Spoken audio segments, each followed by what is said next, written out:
EBC OBC SC ST को मिल रहे 65% आरक्षण को जैसे ही पटना हाई कोर्ट ने रद्द किया, नीतीश सरकार के साथ साथ अभ्यर्थियों को भी बड़ा झटका लगा है कि जो सीटें पहले थी अनुमानित वो क्या होंगी और कैसे फिर ये बहाली होगी। चाहे कि कोई भी बहाली हो, रोस्टर इसी आरक्षण के हिसाब से बनता, लेकिन जैसे ही माननीय पटना हाई कोर्ट से ये रद्द हुआ, वैसे ही अभ्यर्थियों के मन में संशय हो गया कि क्या अब जो सीटें आने वाली है और मिलने वाली हैं, क्या उस सीटें फिर से पुराने आरक्षण के तहत मिलेंगी या फिर नया आरक्षण सुप्रीम कोर्ट जाने के बाद लागू होगा।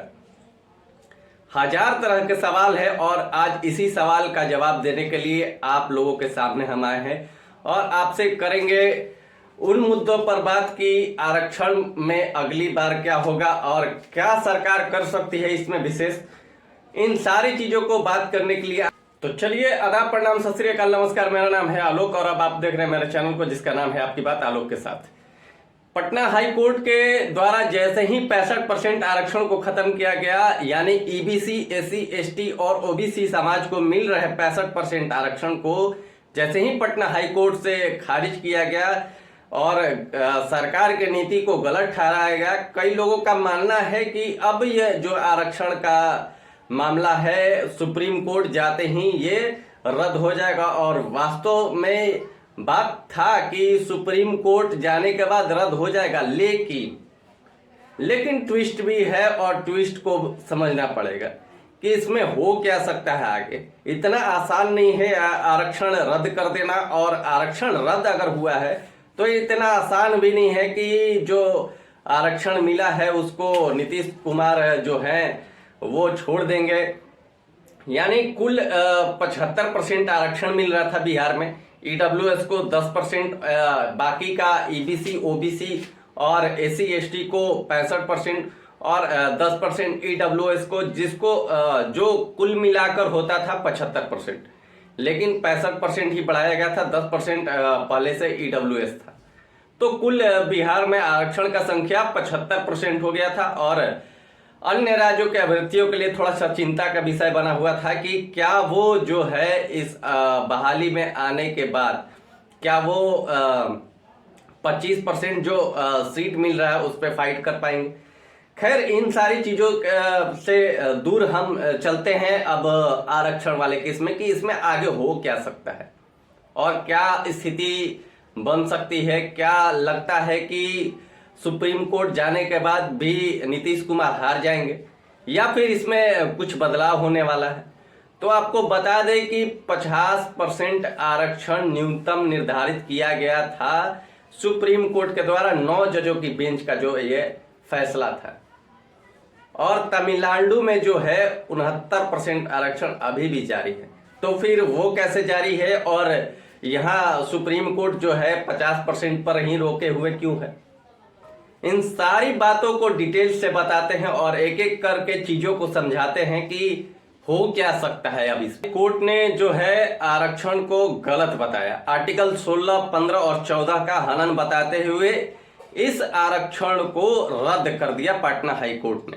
तो अब लोगों के मन में सवाल है कि क्या जो है नीतीश कुमार सुप्रीम कोर्ट जाएंगे, और सुप्रीम कोर्ट जब जाएंगे तो क्या वो हार नहीं जाएंगे इसी तरह, क्योंकि सुप्रीम कोर्ट का ही फैसला है। तो हमने आपको पहले भी बता रखा है कि बिहार हो या भारत हो या फिर ना भारत ही कहे, भारत में ऐसा सिस्टम है ना, इतना अनुच्छेद है कि उस अनुच्छेद में ही इतना छेद है कि आप किसी भी रास्ते से जा सकते हैं। और उसी अनुच्छेद का आप बात करेंगे कि आरक्षण वाले केस में दोबारा से आरक्षण किस तरह से मिल सकता है लोगों को और किस तरह से लोग जो है फिर इस आरक्षण का लाभ लेंगे, और रोस्टर जो है वो पुराने आरक्षण से बनेगा या फिर नया रोस्टर बनेगा, वो नए इसी 65% आरक्षण के आधार पर बनेगा।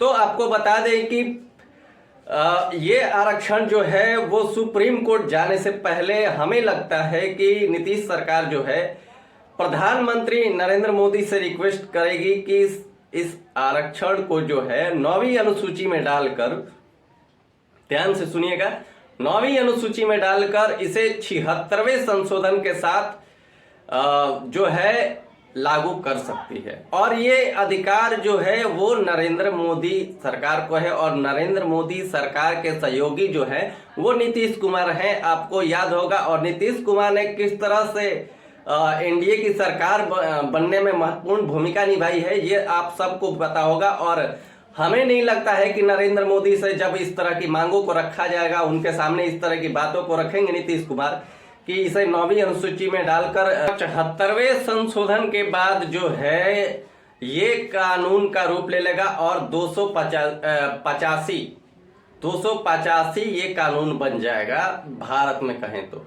और इसी तरह जो है तमिलनाडु सरकार को भी आरक्षण दिया जाता है, वहां भी 69% है। और नीतीश कुमार की जो राजनीति है इतनी जो है ना पकड़ है उनकी, और जानते हैं चीजों को कैसे मिलाना है, तो वो हमें नहीं लगता है कि वो बैक होने वाले हैं। यानी सुप्रीम कोर्ट जाने से पहले वो नरेंद्र मोदी से कहकर इस पर कानून लेते आएंगे, और कानून लाने के बाद ही इसको सुप्रीम कोर्ट चैलेंज करते हैं तो ठीक है। लेकिन हमें लगता है कि अभी सुप्रीम कोर्ट जाने के फिराक में नीतीश कुमार नहीं रहेगी, क्योंकि नीतीश कुमार जैसे ही सुप्रीम कोर्ट जाएगी फिर से इसे खारिज किया जाएगा और फिर से इसे हटा दिया जाएगा। इसलिए हमें लगता है कि नीतीश कुमार सुप्रीम कोर्ट नहीं जाएंगे।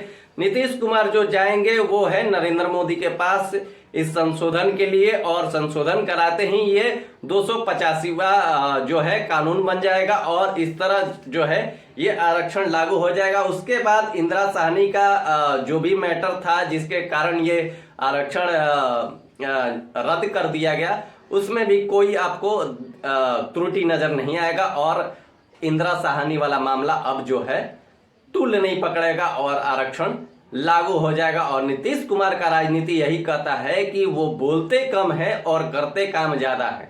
उन्होंने जो भी काम किया है वो कहने से ज्यादा करने में विश्वास रखते हैं। और हमने लगातार देखा है कि नीतीश कुमार जो है वो मंच पर जाने से बोलने से पहले जो है वो अपने काम को देखते हैं, काम करते हैं, उसके बाद लोगों को संबोधन करते हैं। वो पहले फेंकने वाले आदमी नहीं है।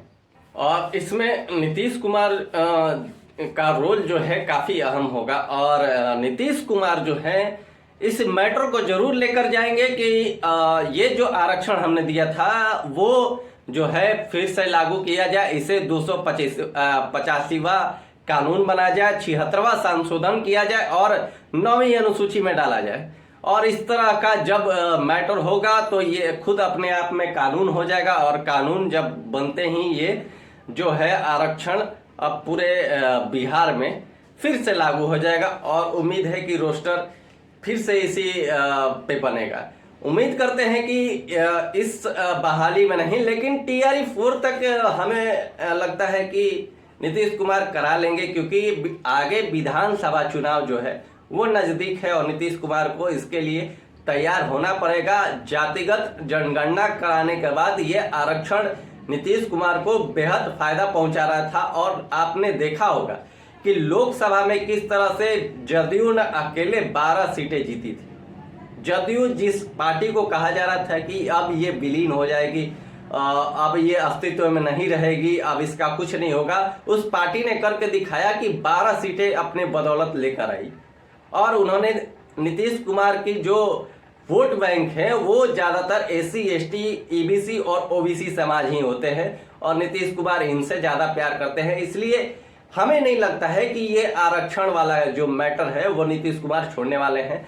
और इस मैटर को जो है लेकर नीतीश कुमार जरूर जाएंगे नरेंद्र मोदी सरकार के पास, और इस आरक्षण को फिर से लागू करवाने का काम करेंगे।